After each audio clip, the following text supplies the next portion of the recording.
Chapter 2, Mishnah 1. The chapter begins with testimonies about various subjects given by Rabbi Hanina, the administrator of the Kohanim. The first of these testimonies, which also appears in Pesachim, chapter 1, Mishnah 6, concerns the prohibition against causing terumah or kodashim, sacrificial items, to become tameh. It deals with the question of whether one may add greater levels of tumah to terumah or kodashim that are already somewhat tameh. Rabbi Hanina, the administrator of the Kohanim, testified regarding four matters. Rabbi Hanina's first testimony.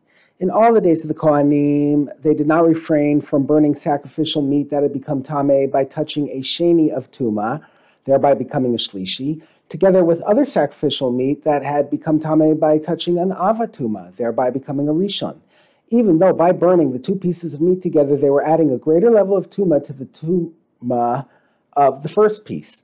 When the meat that was a shlishi, third degree, touches the meat that was a rishon, first degree, while being burned together with it, the shlishi becomes a sheni, second degree. Its level of tumah thereby increases. Nevertheless, the Kohanim in charge of the temple did not refrain from burning such pieces together.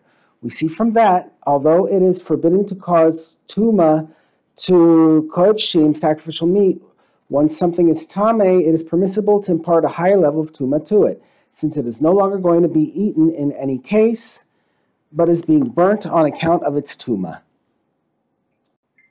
The next Tana is even more lenient. Rabbi Akiva went further and said, in all the days of the Kohanim, they did not refrain from burning oil of terumah that had become disqualified by coming into contact with a tevel yom, a person with a sheni level of tumah, who therefore made the oil he touched a shlishi.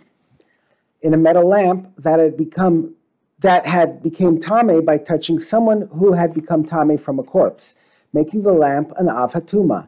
Even though by doing so they were adding a greater level of tumah to the oil's previous level of tumah, after coming into contact with the tevel yom, the oil had carried only a shlishi, third degree level of tumah, whereas upon coming into contact with the lamp, which has an av level of tumah, it becomes a rishon, first degree.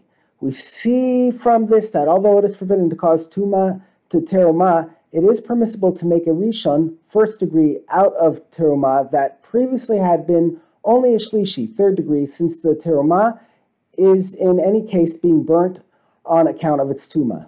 Rabbi Akiva's teaching is even more lenient than Rabbi Hanina's, whereas Rabbi Hanina's testimony taught only that it is permissible to raise the level of tumah 1 degree by making a sheni, second degree, out of something that had previously been a shlishi, third degree. Rabbi Akiva's testimony demonstrates that it is permissible even to raise the level of tumah 2 degrees by making a rishon, first degree, out of something that was previously a shlishi, third degree.